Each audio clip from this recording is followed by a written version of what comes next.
Turki Alalshikh is now the most powerful man in boxing.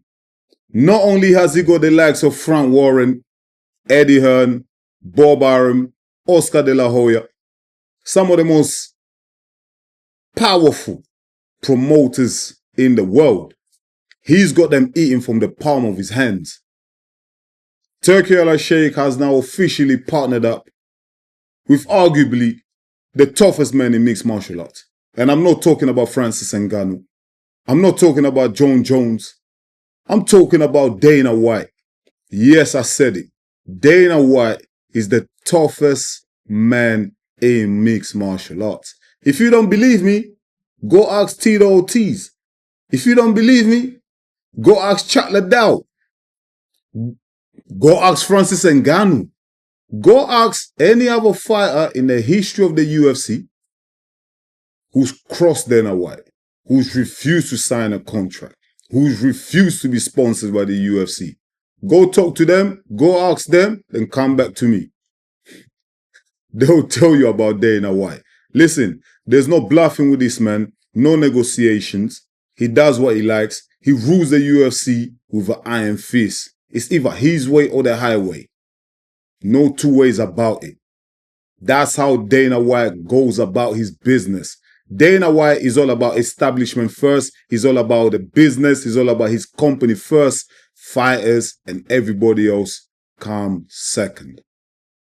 Now, Turki Alalshikh has signed a deal, a multi-year deal with Dana White and TKO to form a boxing league. Now, how does this boxing league work? How does it look like? How is it going to be shaped? We don't know yet because the full details haven't been presented to us. We haven't seen it. But if you're going to sign with Dana White, who we know is a control freak, we can kind of like get a bit of an understanding of how this league is going to look like. Do you know what I mean? Like, why would Turki Alalshikh, who's already got a relationship with Eddie Hearn, Frank Warren, he's been working with these guys for a number of years now. Let's be honest. Frank Warren, Eddie Hearn, they've given Turki Alalshikh a pathway. They've given him an entry into boxing. Using his money and influence, and obviously Eddie Hearn, Frank Warren, these guys are the establishments. They are the old guard. They've been around for years. Their companies have been around for years. They've been promoting boxers in the UK, Europe, America for decades now. So Turki Alalshikh used them as an entry point. He made life easy for them. He came to them and said, yo, you want to make the big fights? No problem. Don't worry about the money. I will handle that. I'll take care of the money. You name your price, you get it. Let's get the big fights in. And we all loved it. As fans, we always complaining about the big fights never happening. We missed out on Joshua Wilder, and we've missed out for years. We missed out on fights. Pacquiao Mayweather should have happened 10 years earlier. It happened too late. So when Turki Alalshikh came onto the scene, breath of fresh air. The fans are happy. Now we're getting the big fights. Now all the fighters that were undefeated, all of a sudden they're starting to lose their O's because they're fighting greater opponents. The opposition, the levels went up. And we loved it. And as long as that continues, I don't think a lot of people will complain. Now, the big question has always been, this Riyad season, this Saudi model, how long would it continue? Because even though Saudi Arabia, Turki Alalshikh, Riyad season, they've got plenty of money, but surely they're not going to carry on pumping this amount of money into boxing forever. Nothing is forever. So what's the bigger plan for Turki Alalshikh, the Saudi royal family? What's their bigger plan? What's their end goal? We always need to understand the end goal. Do you know what I mean? We look at the beginning and then we see, okay, where are these guys going with it? What exactly is it that they want to do? And little by little, things start to unravel themselves. We start seeing how Turki Alalshikh is moving. He wants control. from our own investigations, the way I analyze things, looking at videos, looking at the way Turki Alalshikh has been moving, he wants control. So why not? If you're going to start a boxing league, why not just go to Eddie Hearn and Frank Warren? These guys are well established, great reputations. They've got the fans on side. They know how to make fights. Why not go to them to establish your boxing league? Why are you going to Dana White, who's coming from the mixed martial arts, who doesn't understand the world of boxing? He's never operated in the world of boxing. So why are you signing with him? Why not sign that deal with the guys that are already established in the sport which you're operating in? The answer is, Eddie Hearn, Frank Warren, Oscar De La Hoya, Bob Arum, these are the old gods. These are guys stuck in their ways. These are guys used to working in an open, free market in boxing. These are guys used to negotiating, getting their lawyers in, protecting their fighters, protecting assets. In the long term vision of Turki Alalshikh, that's not something that he wants. Yes, he's been spending money. He's been appeasing everybody. Do you know what I mean? Getting all the networks together, all the promoters all of a sudden are together. They're getting along, the buddy. All the fighters are getting whatever money that they want. But long term, the vision of the Saudi royal family, Riyad sees, and Turki Alalshikh is the face of it, is not to spend endless money on boxing. Yes, they want to be involved in it, they want to be part of it, but they want to control it. They want to bring all the establishments, I'm talking WBA, WBC, IBF, they want to bring all of that in-house. We already see Turki Alalshikh, he bought Ring Magazine, he owns that. I think he's got a part ownership and with the Zone. I don't know. Let me know in the comments. I might be wrong. But I'm sure I heard somewhere that Turki Alalshikh partly owns the Zone or something. What Turki Alalshikh wants to do, and I don't know if a lot of you follow his interviews, but I have heard him in some interviews saying that, boxers, the fans in boxing pay way too much money for pay-per-view, especially somewhere like America where they pay like $100, $200 for pay-per-views. He doesn't want that model. He doesn't like that model. So he wants to break that model. The current model of boxing, Turki Alalshikh doesn't like in its current form. He wants control. He wants every single establishment to be under one umbrella. And how do you do that? How do you go about doing that? Who's the guy that has the experience in doing that?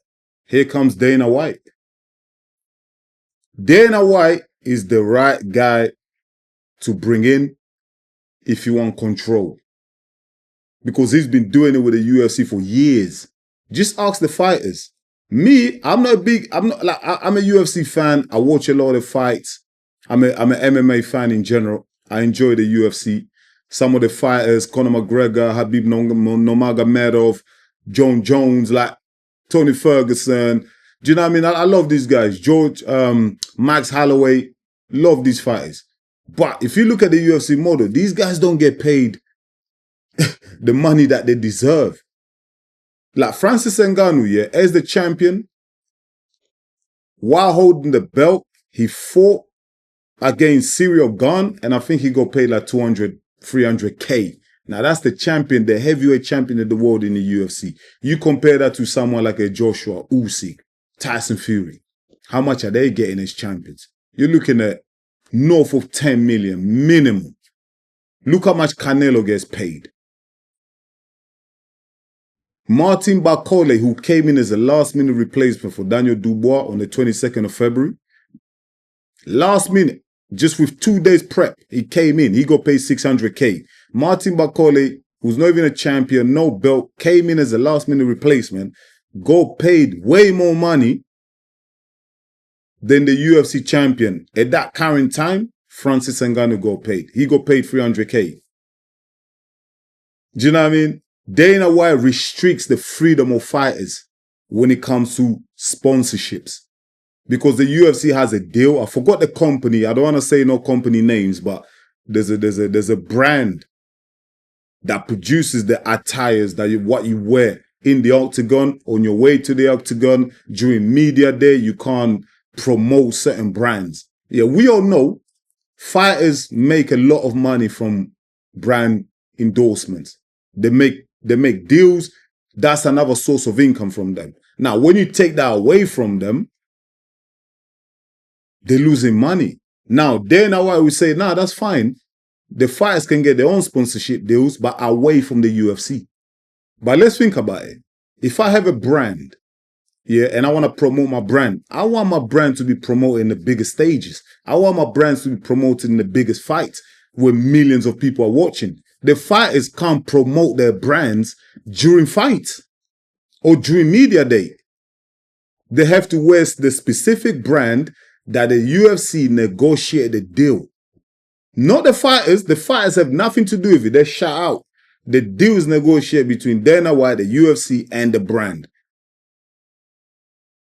Dana White has had problems with fighters when it comes to pay negotiation, when it comes to fighters' medical insurance. We've seen Francis Ngannou complaining about this. A lot of fighters have complained about it. But again, Dana White, wielding his axe, ruling with an iron fist, shuts them down all the time. One thing Dana White is good at is manipulating the public, manipulating the fans.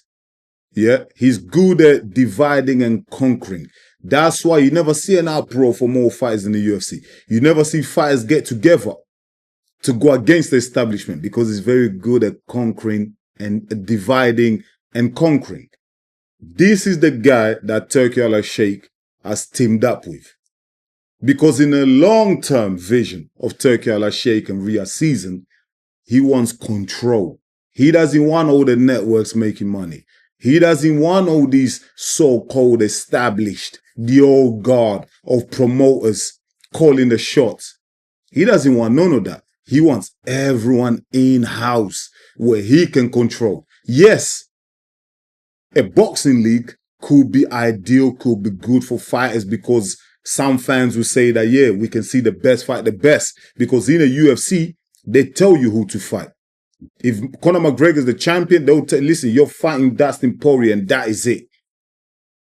And we know in boxing, in the current format, especially before Turki Alalshikh came into the scene, there were some problems. Fighters ducking each other, politics getting in the way, promoters not working with each other, networks not working with each other. So it did cause a bit of a problem and we did miss out on a lot of big fights. Or they happened later down the line where both fighters weren't the same as they was in their primes. And I understand that. So Turki Alalshikh is trying to get rid of all of that. So he can't have the likes of Frank Warren, Eddie Hearn, Oscar De La Hoya, Bob Arum, PBC, whatever you want to call them. He can't have them in this new format. Because they will not allow him to have that level of control. But Dana White will. Because Dana White is very comfortable working in that format. And he has absolutely mastered it to the T. Now, it's up to you, boxing fans, what you allow to happen to your sport, innit? This is now my question to you, the viewers, the boxing fans. Are you going to allow someone to charm their way in, to blindside you, to buy your love? Do you know what I mean? To buy your support. But their long-term vision is going to be a problem for the old establishment. It's going to be a problem for the pure lovers of boxing, fans. I know. I've heard some people say, yo, this is good. The boxing league is good. I'll be careful. Be careful what you wish for. I'll say that to some people. Be careful what you wish for. Because yes, the fans love UFC, but we see how much the fighters suffer. Now, if you're a young fighter coming up, if you're a young boxer, you're coming up. Right now, I feel like you got a better chance of making it in this current boxing format with the likes of Eddie Hearn, Frank Warren, the old guard, than it's going to be in a league. Because the league is going to be controlled. Dana White, Turki Alalshikh. I don't know how long this project is going to take to come to fruition. It might never happen. It might never be successful. But let's just say, for argument's sake, he becomes successful in the future. If he does become the league, for you as a young fighter coming up, it's going to be hard for you to make it. It's going to be a very selective type of procedure. Do you know what I mean? It's going to be a very selective type of procedure. That's just the way I'm looking at it. Too much control for one man or a small handful group of people becomes a problem for the majority. Do you know what I mean? Even though we might not like the likes of Hearn, Frank Warren, Oscar De La Hoya, Bob Arum, the old guard, we might not agree with them. We might not like the way they necessarily handle business. They might take too long, involve too many lawyers. We might not agree with them. We might not accept some of their behaviors. But I honestly like the way they operate in a free market. I like the fighters having a bit more freedom, more choice. I'm pro-choice, I'm pro-freedom for the fighters. If you like an environment where it's more controlled, where it's the guys at the top that call the shots, the fighters have to fight who they are given, the fighters get paid whatever they get paid, no negotiations on their side, the top guys do all the negotiation, then maybe this format is for you. This format is for you, but for me, this format ain't for me, ain't the one, man. Do you know what I mean? But I'm always willing to give things a chance. I'm always willing to see where things go in the future. So I'll be watching this very closely and see how it develops. I still want to see the fine details about this agreement, this league format, how it's going to work. But right now, we're just guessing. We're going by the guy that Turki Alalshikh signed a deal with, Dana White, and his promotion, UFC, and their model. I'm going by that. Do you know what I mean? And that worries me a little bit. I don't know. Maybe I'm too skeptical, but that worries me a little bit. And I don't want to see fighters' freedoms and their negotiating powers taken away from them. I'm quite happy with the current model. Yes, it's not perfect. Nothing is ever perfect. Even democracy is not perfect. We have freedom of speech, freedom of expression, but it comes with consequences. It's not perfect. We don't always get it right. But I like the fact that fighters have more freedom and choice when it comes to their old school, what you call established old guard boxing, the format right now. But listen, let me know, man. Is Turki Alalshikh gaining way too much power in boxing? For me, it's a bit too late. I told people from the beginning, go watch my old videos. It's a bit too late. He's already in there. He's already controlling. He's got all these promoters in his back pocket. They're not going to argue against him because he's filled them with millions, man. They can't talk to him. Let me know. Has Turki Alalshikh got way too much power? And how do the fans stop him? How do the people just tell him, hey, Turki, take a break here. Just pause a little bit, mate. You're taking this a bit too far. Or am I just being too skeptical? Am I being too paranoid? Maybe the boxing league is what boxing needs, right? Maybe that works out better, right? Only each division has one belt, no more 4 belts, no more fighters ducking each other. They fight who exactly they're told to fight. Maybe you like that. If that's what you like, let me know in the comments. Let's have that conversation, man. I want to leave it at that. Thank you so much for watching EMGM Sports. I'm your boy Enzo. Please go ahead and smash the like button. And if you're new to the channel, please subscribe because that's the only way you're going to help us to grow. Big shout out to everyone who's already supporting the channel, dropping comments, engaging, liking. I love it. Thank you so much, man. You know what I mean? I really appreciate your support. I'll be back with another one real soon. Until then, stay blessed. Peace.